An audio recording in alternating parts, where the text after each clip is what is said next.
et des nouvelles technologies. Fawzi Moussa.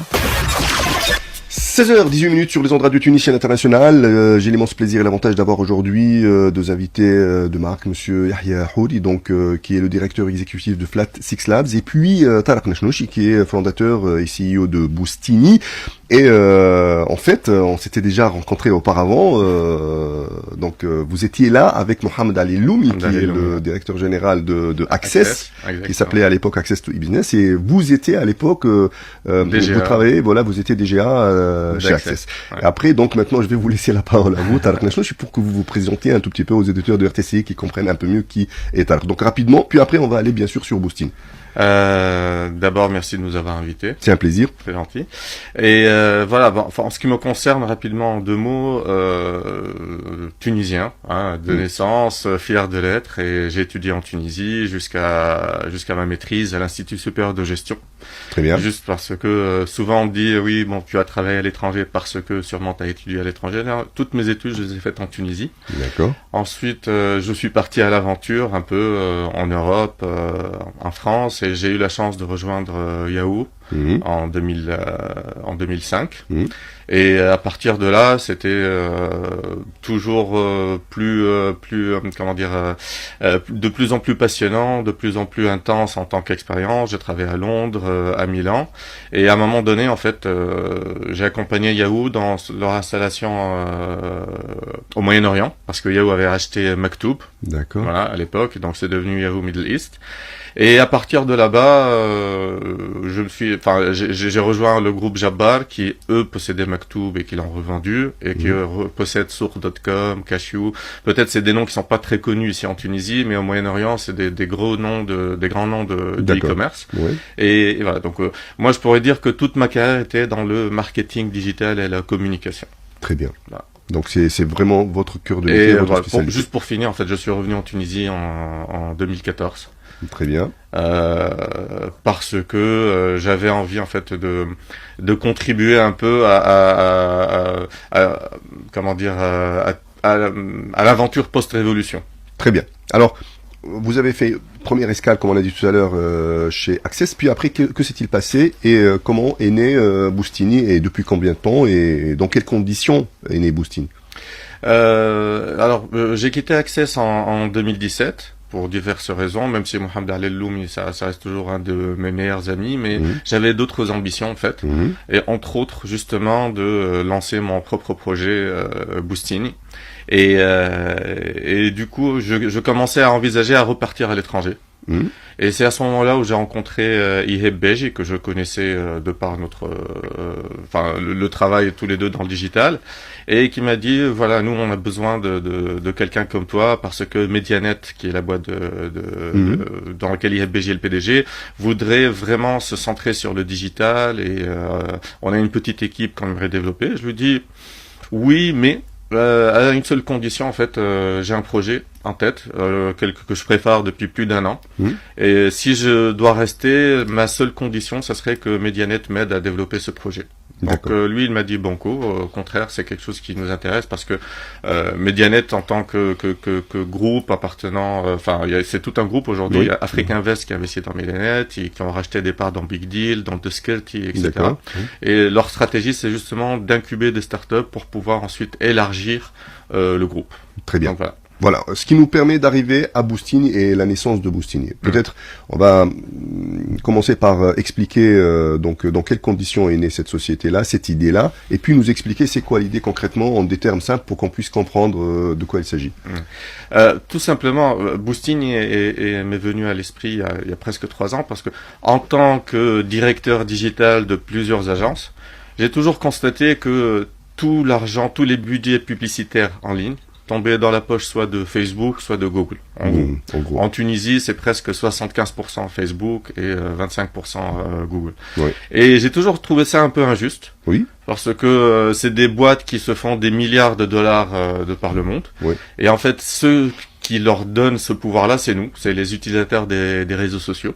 Donc en fait, Facebook, s'il n'y avait pas ces 3 milliards et demi d'utilisateurs de par le monde, ça serait pas la boîte la plus, une des boîtes les plus valorisées à la bourse. Donc mon truc, c'était un peu de réfléchir à une solution un peu plus équitable et faire en sorte que nous, les utilisateurs des réseaux sociaux, puissent aussi bénéficier un peu de cette manne publicitaire et essayer de trouver le moyen pour que les entreprises puissent toujours utiliser les réseaux sociaux, mais d'une nouvelle façon. D'accord. Un des deuxièmes problèmes que j'avais constaté ici en Tunisie, c'est essentiellement les paiements en devises. Pour payer Facebook, il fallait soit à passer par une agence qui facturait le double en fait du clic, parce que l'agence elle prend sa commission, plus des frais de gestion, plus l'euro, la conversion. La conversion. Donc il y a une année, le clic il coûtait en moyenne 150 millimes. Aujourd'hui, il coûte 250, 300 millimes. D'accord. Et c'est de la devise qui sort. C'est de la devise. Exactement. Donc, donc et comment faire pour que cette devise reste en partie en Tunisie aussi? Et j'ai commencé à réfléchir sur, bon, on est 7 millions de Facebookers en Tunisie, pourquoi est-ce que ces 7 millions-là ne seraient pas le vecteur de communication des marques au lieu de passer par Facebook? Donc en fait, une marque peut continuer à faire de la publicité sur Facebook, mais sans payer Facebook, mais plutôt les utilisateurs de Facebook pour communiquer à sa place. Le truc, c'est qu'il fallait éviter pas mal d'obstacles. Il fallait éviter les fraudes, c'est-à-dire que comment faire pour que les gens n'abusent pas de ce nouveau canal de communication, et surtout que ça soit traçable. Donc on a développé une application qui s'appelle Boostini, qui permet de mettre en relation donc les marchands, les marques, avec les utilisateurs des réseaux sociaux. C'est-à-dire que tu ouvres Boostini, tu des volontaires. Pas des volontaires, c'est plutôt des gens qui veulent gagner de l'argent. Oui, donc en fait, ils sont volontairement associés à des compagnies de marketing. En fait, l'idée de base, c'est ce qu'on appelle les nano-influenceurs. Oui. Je pensais être le premier à inventer ce mot, ensuite j'ai découvert que quelqu'un d'autre l'avait fait juste quelques mois avant moi. Tout le monde connaît, aujourd'hui, quel est le seul moyen de communiquer sur les réseaux sociaux sans payer le réseau social? C'est les influenceurs. Donc tout le monde sait ce que sont les influenceurs. Or, il y a ce qu'on appelle aujourd'hui les nano-influenceurs. C'est-à-dire moi, toi, n'importe qui on a 200, 300, bon, sûrement toi t'en as beaucoup plus, mais moi je dois avoir 400 followers sur Facebook, mais on influence très fortement notre environnement, c'est-à-dire nos familles, nos amis, nos collègues de travail, notre opinion compte, surtout si on est passionné de quelque chose. Donc c'était d'utiliser ce pouvoir de nano-influence pour être le vecteur de communication des marques. Donc sur Boostini, tu trouves des offres et des produits qui correspondent à ton profil, et au profil de ton entourage. Donc derrière, il y a de la technologie de machine learning, de profiling qui étudie et analyse les différents profils et font le matching entre le bon produit pour le bon influenceur. Et cet influenceur, il peut les partager à travers l'application en 2 clics sur n'importe quelle plateforme, c'est-à-dire Viber, WhatsApp, Facebook, par SMS, comme il veut. C'est un lien. Et ce lien nous permet de traquer si la personne qui a reçu ce message a cliqué, est-ce qu'elle a acheté ou pas. Et si elle a acheté, le booster, celui qui a distribué le lien, reçoit une commission d'achat. Très bien. Donc la plateforme permet de traquer tout ça. Et derrière, en fait, au fur et à mesure, elle apprend pour donner le bon produit au bon influenceur. Très bien. C'est clair. Donc, en 2 mots maintenant rapidement, comment s'est fait donc l'accompagnement pour Boostini? Aujourd'hui, vous êtes une start-up, vous êtes même dans une phase d'amorçage, et vous vous êtes fait accompagner par les uns et les autres. Comment ça s'est fait pour vous?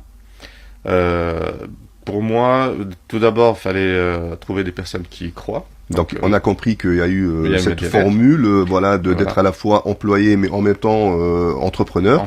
Exactement. Et puis levée de fonds ou pas? Un fonds d'amorçage, justement avec Flat Six Labs. D'accord. Moi, j'ai soumis des candidatures à 2 ou 3 fonds, un programme d'amorçage. Et donc, Flat Six ont été les premiers à réagir déjà. D'accord. J'ai passé comme tout le monde les pitchs et j'ai été sélectionné. Et donc, à partir de ce moment-là, il fallait accélérer les choses, donc constituer une équipe, pouvoir constituer la société. Donc, Flat nous accompagne pas mal sur ces points-là. Et là, vous n'êtes pas encore complètement installé en tant que start-up autonome, etc. Vous êtes encore à mi-chemin entre l'employé et le chef d'entreprise. Exactement. C'est-à-dire que ça se fera quand? Le mois prochain. Ah, donc on est dans le court terme du coup. Voilà, c'est du très très court terme. Félicitations. Merci. Donc, je vais revenir à Yahya puisque là on commence à être un peu chaud par rapport au timing. Yahya, donc justement là il était en train de parler de l'investissement, le placement sur Boostini. Comment ça se passe? Donc on a compris tout à l'heure qu'il y a deux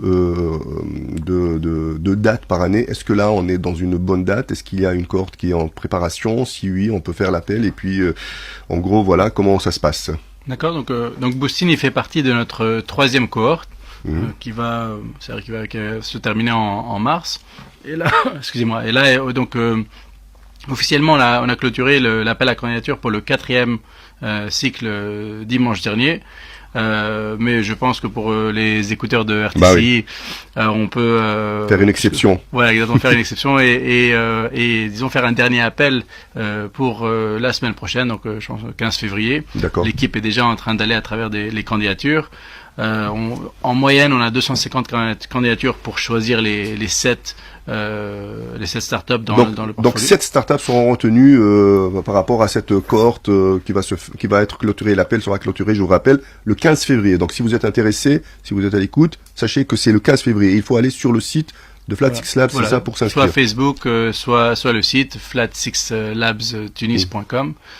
Et après, les instructions sont assez claires. C'est un questionnaire avec quelques questions qui sont à propos de l'entrepreneur et à propos de la startup. D'accord. Elle-même. Aujourd'hui, donc on peut avoir un point sur combien de startups vous avez financé. Oui, donc après 1 an et quelques d'opérations, on a financé ou en cours de financement de 20 startups.